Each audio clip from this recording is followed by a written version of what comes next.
Quando abri os olhos, tudo parecia normal.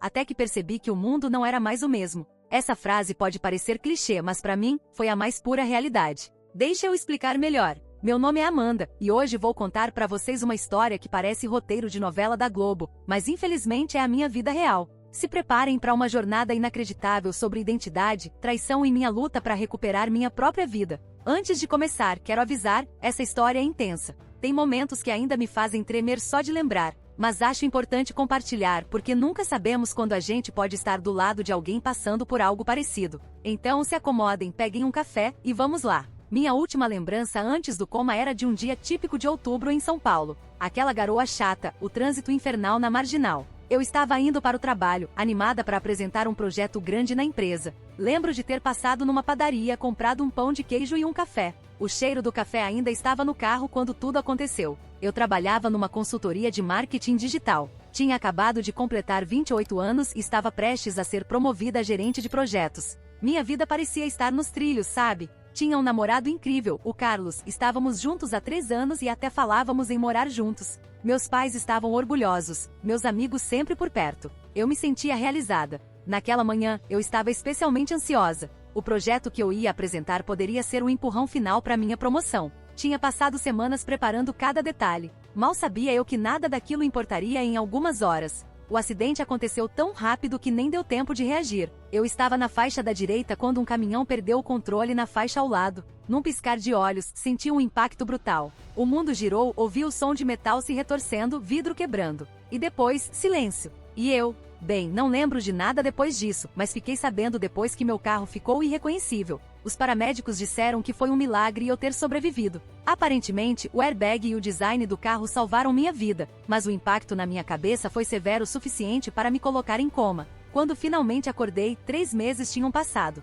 Era fevereiro, e São Paulo estava um forno. Mas isso eu só fui descobrir dias depois. No começo estava tudo embaçado. Rostos, vozes, sensações, nada fazia sentido. Era como se eu estivesse assistindo a um filme em uma língua que eu não entendia. Os médicos me explicaram sobre o coma, falaram que foi um milagre eu ter sobrevivido. Usaram termos como trauma crânioencefálico e estado vegetativo, palavras que soavam assustadoras e distantes. Os primeiros dias foram um borrão de exames, fisioterapia e visitas de especialistas. Eu mal conseguia falar, meus músculos estavam fracos depois de tanto tempo parada. Mas aos poucos, as coisas começaram a ficar mais claras. E foi aí que percebi, tinha algo esquisito no ar, sabe? Algo que eu não conseguia entender direito. As primeiras visitas foram uma loucura. Amigos entravam no quarto com sorrisos meio sem graça, falando de papos que eu não lembrava de ter tido. Minha amiga Renata mencionou uma festa de ano novo que aparentemente eu tinha organizado. André, meu colega de trabalho, agradeceu pela ajuda num projeto que eu nunca tinha ouvido falar.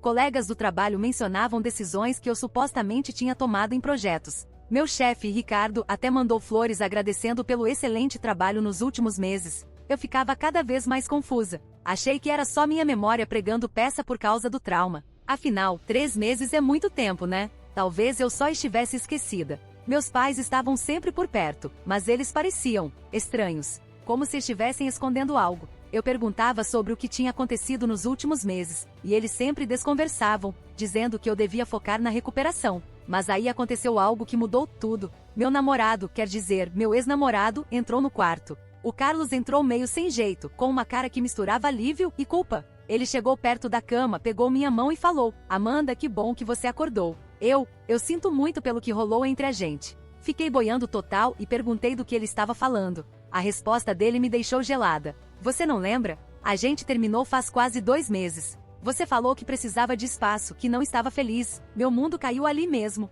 Como assim eu tinha terminado o namoro enquanto estava em coma?" Eu tentei falar, explicar que isso era impossível, mas as palavras não saíam. Carlos continuou falando sobre como eu tinha mudado nos últimos meses, como eu parecia distante, fria. Ele mencionou brigas que nunca aconteceram, decisões que eu nunca tomei.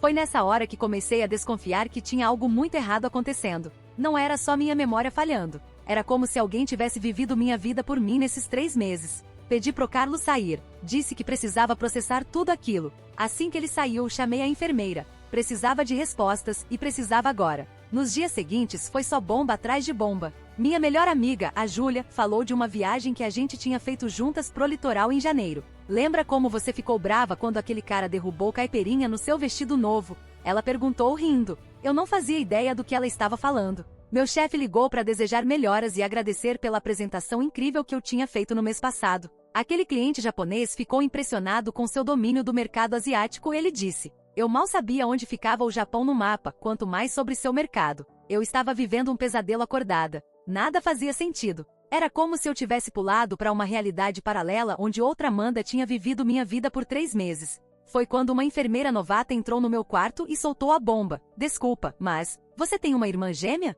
Naquele momento caiu a ficha. Melissa, minha irmã gêmea idêntica. Nós não éramos próximas há anos. Melissa sempre teve uma obsessão doida com a minha vida. A gente cresceu juntas no interior de São Paulo, mas enquanto eu me destacava na escola e depois na faculdade, Melissa sempre ficou meio para trás. Desde pequenas, Melissa tinha essa mania de querer ser igual a mim. Usava as mesmas roupas, tentava fazer as mesmas amizades. Quando éramos adolescentes, ela chegou a tentar namorar meus ex-namorados. Nossos pais achavam fofo no começo, mas com o tempo ficou claro que não era saudável. Quando vim para São Paulo fazer faculdade, achei que finalmente teríamos vidas separadas. Melissa ficou no interior, fazendo um curso técnico. A gente se falava de vez em quando, mas não éramos próximas. Ou pelo menos, era o que eu achava. Com a ajuda da enfermeira e de alguns amigos próximos que começaram a desconfiar, descobri o tamanho da loucura que a Melissa tinha aprontado. Ela tinha assumido minha identidade completamente. Aparentemente, assim que soube do meu acidente, Melissa veio para São Paulo. Ela disse para os meus pais que queria ajudar, ficar por perto.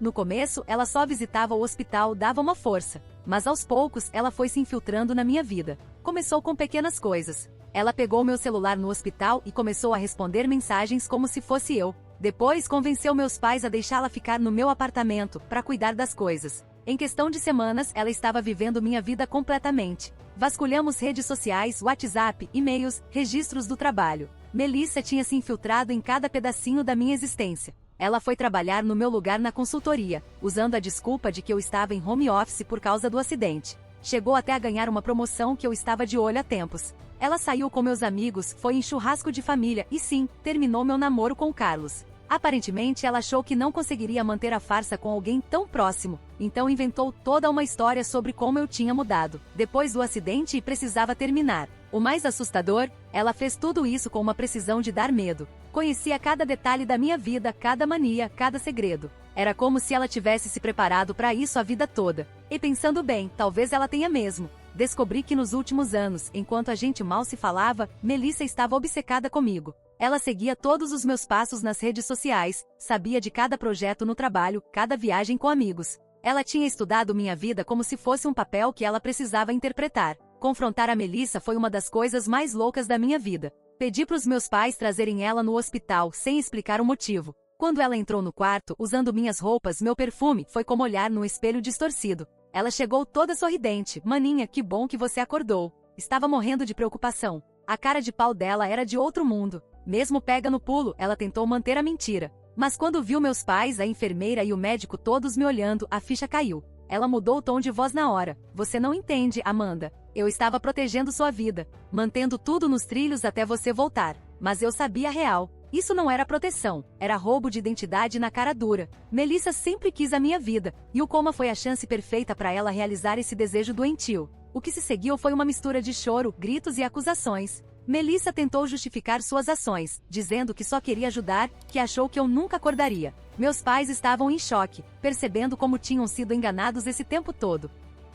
Foi um dos momentos mais difíceis da minha vida. Ver minha própria irmã, minha gêmea, alguém que deveria ser minha melhor amiga, admitindo que tinha roubado minha identidade, foi devastador. Os meses seguintes foram uma loucura. Tive que provar que eu era eu mesma, reconquistar a confiança de todo mundo e tentar entender o que tinha sobrado da minha vida. Melissa está enfrentando o processo por falsidade ideológica e um monte de outras coisas. Meus pais estão arrasados, se sentindo culpados por não terem percebido antes. Muitos dos meus amigos se afastaram, confusos e magoados com toda a situação. No trabalho, tive que praticamente recomeçar do zero. Alguns projetos que Melissa tocou deram errado, e agora a culpa caía sobre mim. Minha promoção? Foi por água abaixo. Estou tendo que provar meu valor novamente. Quanto ao Carlos, bem, essa é uma ferida que vai demorar para cicatrizar. Ele se sente culpado por não ter percebido que não era eu, mas ao mesmo tempo, para ele, o término foi real. Estamos tentando ser amigos, mas é complicado. Quanto a mim, estou num processo de redescoberta. Quem é a Amanda agora?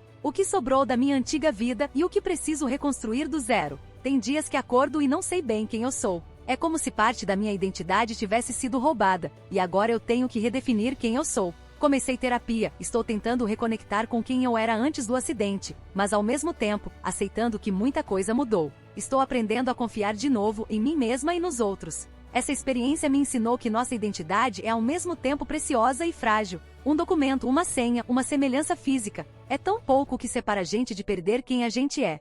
Aprendi a valorizar cada pequeno detalhe que me faz ser eu, cada memória, cada relação. Hoje, olho pro futuro com o pé atrás, mas também com esperança. Tô reconstruindo minha vida, um dia de cada vez. Voltei a trabalhar, estou fazendo novos amigos, e aos poucos reconquistando a confiança das pessoas ao meu redor. Melissa e eu, bem, esse é um capítulo que ainda não sei como vai terminar. Ela está em tratamento psiquiátrico, e parte de mim quer entender o que levou minha própria irmã a fazer algo assim. Mas vai levar tempo até eu conseguir perdoar, se é que um dia vou conseguir. Se tem uma coisa que eu quero que vocês tirem dessa história maluca é, valorizem quem vocês são, protejam sua individualidade e nunca tomem as pessoas por garantidas. Nossa identidade é o que temos de mais precioso, e às vezes não percebemos isso até quase perder. Muito obrigada por ouvirem minha história. Sei que é difícil de acreditar, parece roteiro de filme, mas é real e aconteceu comigo. Se você já passou por algo parecido ou tem algum comentário, deixa aqui embaixo. Às vezes, compartilhar nossas experiências é o primeiro passo para a cura.